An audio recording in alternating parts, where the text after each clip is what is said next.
Amy and I are going to start this morning early 9 o'clock at the Lost Sea in Sweetwater. Then we're going to go up to Imes and over to the fair, TVA and I Fair. Make it a full day. Many times passed by the Lost Sea on the highway, but never been here before. They start their tours, I think, at 9, and then we're going to mess around up here at their shops.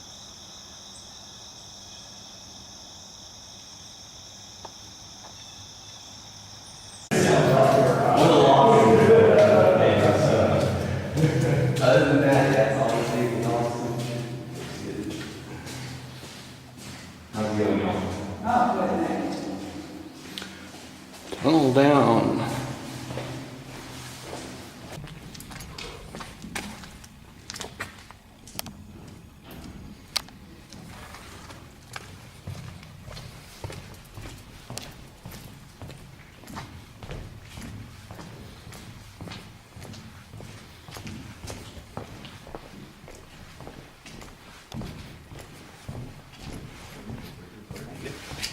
Side, it can grow on the surface of rocks that have fallen.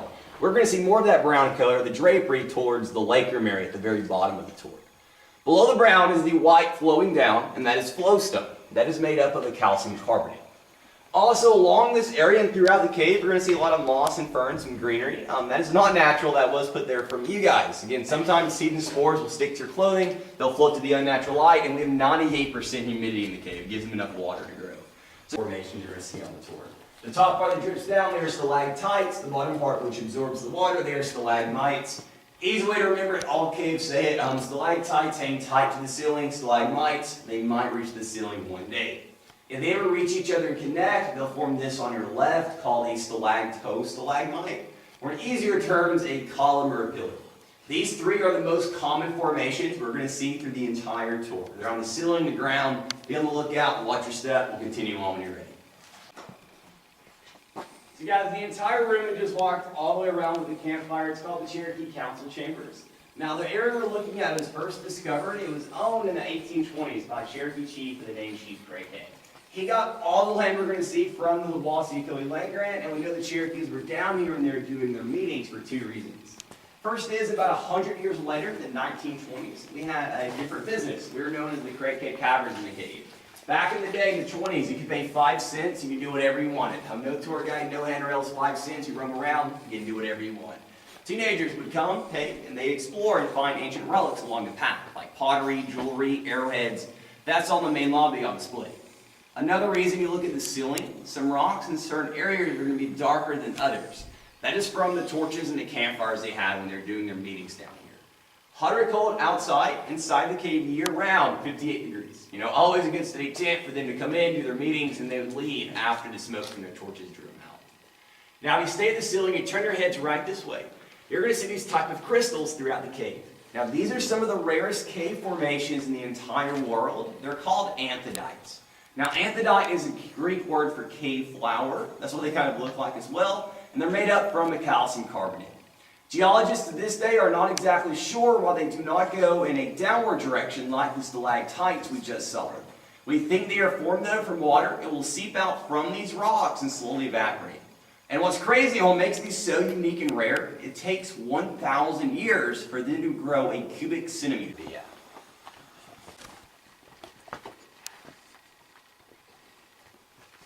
And everyone here, take a good look on where that yellow light's at. I have to go down there, make a quick phone call, check in, make sure no one else is coming on the tour. Give me 1 second, we'll continue on.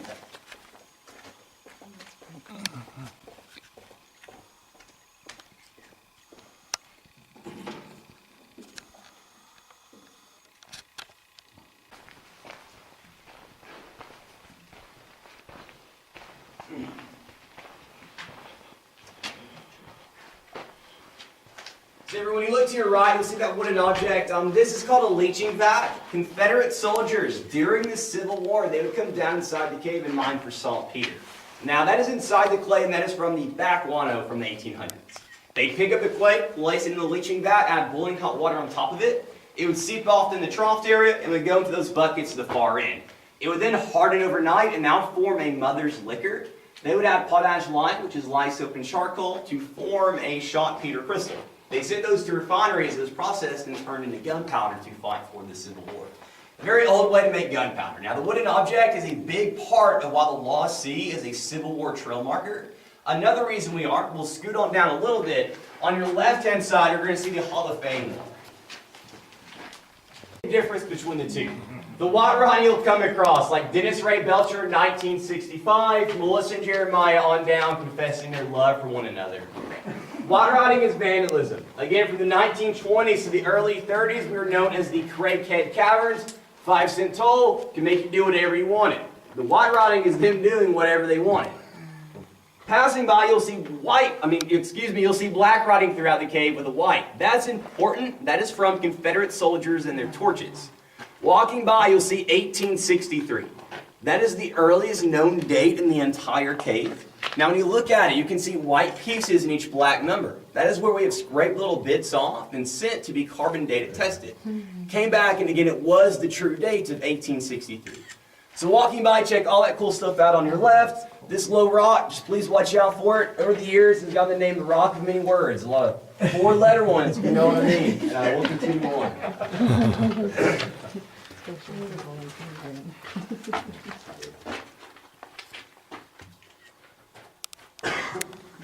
Looks like Ringer, Joe, right up there at name, or is that TM Ringer? My Yeah, German ancestor name. There was, yeah, it is Ringer. T.M. Ringer. Yeah, it's not in German. Right here's Bart Simpson. Don't know who did it, but they had a sense of humor. Now, if you look straight ahead to your right-hand side, I'm going to make sure you go in a circle. But you're going to see supplies from a fallout shelter we had here in the early 1950s. Back then, here in Tennessee, we had such an enormous fallout shelter. We could feed 20,000 people for 2 weeks in case of any disaster that would have happened here. Thankfully, knock on wood, nothing that bad happened. We got rid of mostly everything except what you see on display today. If we still had everything, we could fill this room 3 times the amount of supplies. Again, when they weren't being stored inside the cave, they'd be stored going right up this hill.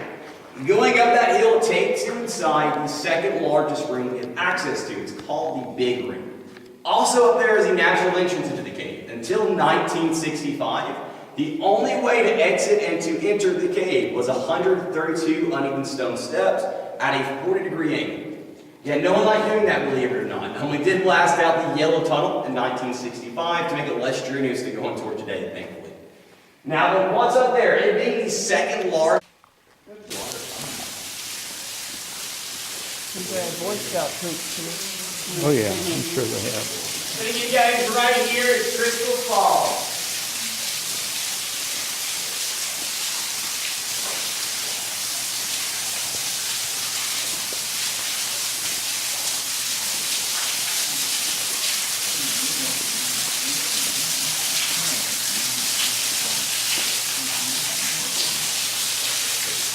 Is there a creek or a body of water above us? Is there a creek or a body of water above us? Yes, if you look right down there, you'll see where it's flowing. I mean, where water coming from? The majority of the water where it's coming from is rain flow, and most of it is also a little bit underground. Oh, okay. Yeah, to do rainwater, more pressurized on Austin, Texas, no rain, it's going to be a black little drop. So there's not any kind of marine life in the water in the lake? We have rainbow trout, but nothing is native. Moving down the lake room, there's nothing. Oh, okay. I always heard there were blind fish in it, but I guess that was just a tale that I heard.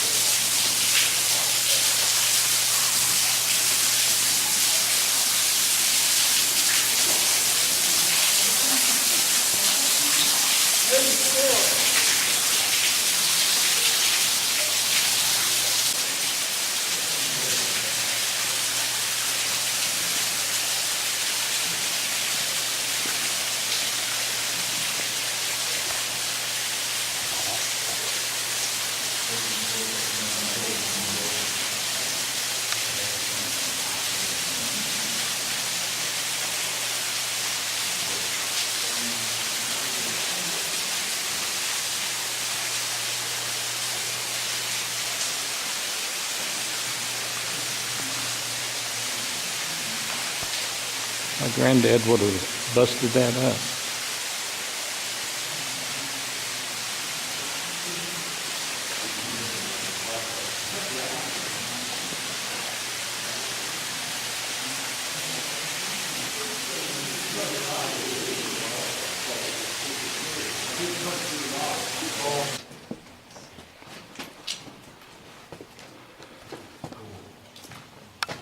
You guys take a deep look in the open area. Whenever you're ready, just come to the start of the boat dock. Once everybody's there, we'll go over some rules and we can load it up.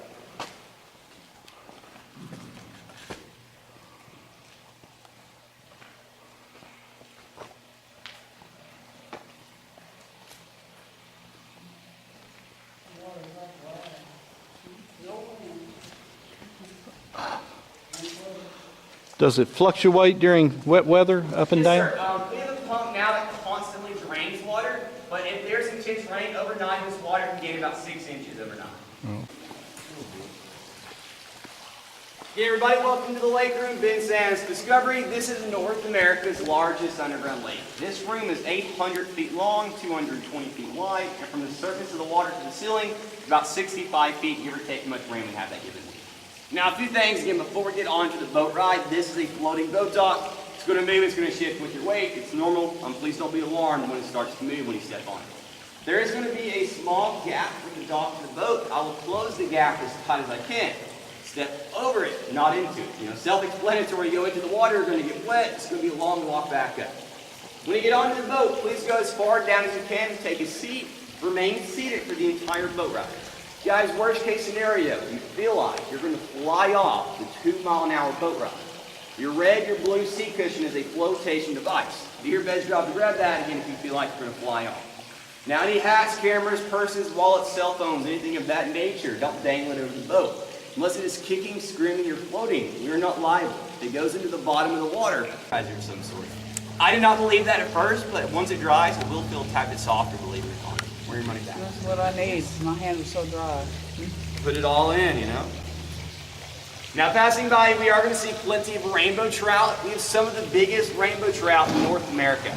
Yeah, I saw one earlier. Biggest one we ever caught and kept. We made it on the lobby before the tour. It was 16 pounds, 7 ounces, about 3 feet long. It was a monster.